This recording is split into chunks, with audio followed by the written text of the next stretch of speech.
On January 19, 2023, the U.S. hit its debt ceiling, preventing further borrowing and bond issuance.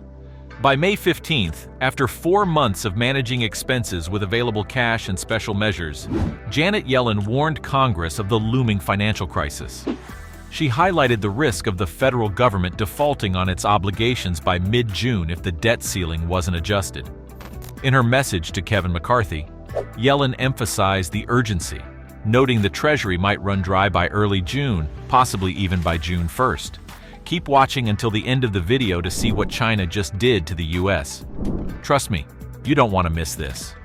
To someone unfamiliar with U.S. politics, the situation might seem dire. However, a resolution was reached in the nick of time. The House approved an agreement on May 31st, followed by the Senate on June 1st. By June 3rd, President Joe Biden ratified a deal to pause the $31 trillion debt ceiling until January 2025. This move averted an immediate U.S. default, but didn't address the soaring national debt, projected to surpass $50 trillion within 10 years. Introduced in 1917, the U.S. debt ceiling has consistently risen. Since 1960, it's been adjusted over 78 times. Simply put, the debt limit dictates the amount of debt the U.S. government can accrue. It's vital for the American economy, which has relied on debt for its operations since 2001. This indicates that the U.S. consistently spends more than its tax revenue, accumulating a $31 trillion debt over the years. For most households or businesses, consistently borrowing beyond their income would lead to financial ruin. However, the U.S. government's unique position, controlling the issuance of the U.S. dollar and its global influence, changes the dynamics. Still, the government isn't immune to economic principles.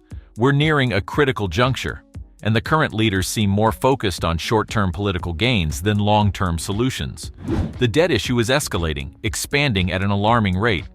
There will be a tipping point where it can't expand further, leading to a potential collapse. If unchecked, the U.S. might face its first-ever default, unless it resorts to even more drastic measures.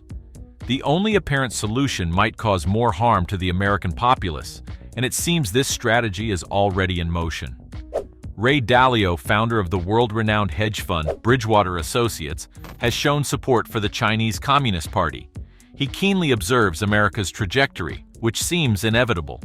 Regardless of one's opinion on Dalio, his market expertise is undeniable.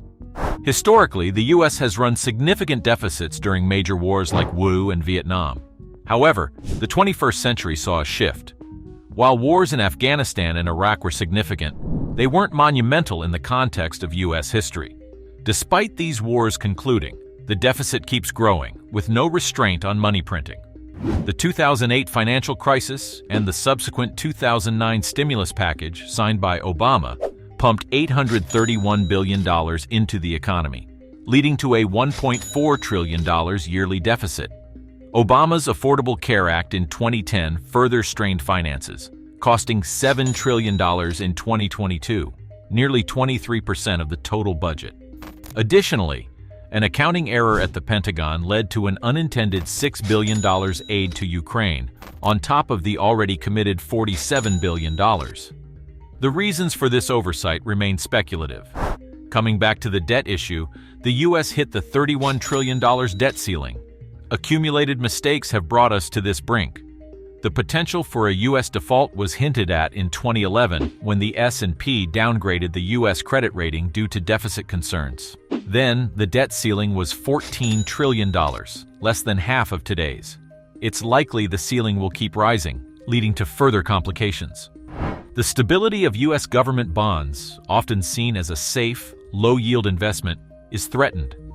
Their value could fall, leading to higher yields and increasing the government's borrowing costs. This could exacerbate the issue, leading to an uncontrollable spiral. As the nation's debt continues to grow, and with interest rates rising, it's perplexing why the White House, under Joe Biden, announced that they've struck a bipartisan deal to reduce deficits by nearly $1 trillion over the next 10 years.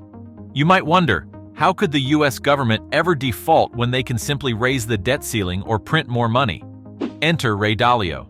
He suggests that increasing the debt ceiling, as has been done many times, will render any debt limits meaningless. This could culminate in a catastrophic financial meltdown. The core of Dalio's argument is that if the debt continues to balloon, there may come a point when there are no takers for new U.S. debt. The outcomes are grim. Either interest rates soar, straining the government further, or the Federal Reserve prints money and buys the debt, resembling a questionable financial scheme. Dalio sees both scenarios as problematic, leading to a potential debt crisis similar to bank runs, but with government bonds in the crosshairs.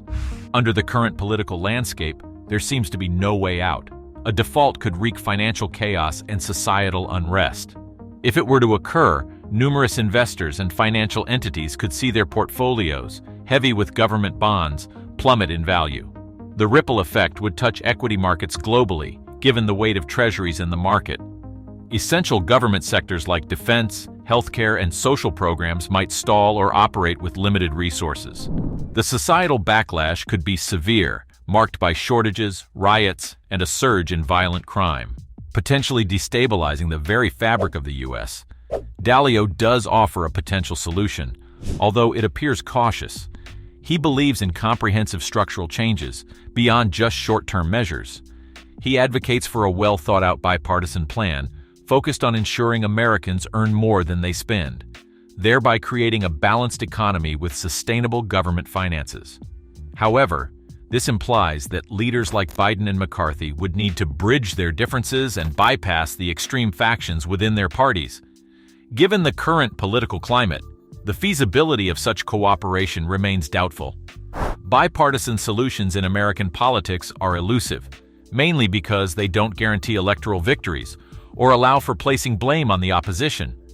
To genuinely address issues, the American government needs to alleviate its enormous debt. Currently, it seems like the U.S. government relies on printing more money each year as a survival strategy, which often leads to inflation. Inflation can be a double-edged sword. On the one hand, it benefits those in debt, like the government. On the other, it can erode the savings of those who primarily hold cash. While it may seem like the government's actions are at odds with the people's interests, it's important to note that addressing a $31 trillion debt might make printing money seem like an appealing option. The signs are there. Inflation has been on the rise, even though there have been claims of combating it. The Biden's Inflation Reduction Act, for instance, appeared more focused on boosting consumer spending than genuinely curbing inflation. And the reality is, those in power who can influence inflation might find it beneficial. Thus, expecting anything other than more inflation might be naive. For our protection, it's wise to consider investments in assets resistant to inflation, such as real estate, stocks, and art. What do you think of Ray Dalio's recent comments? Let us know in the comments.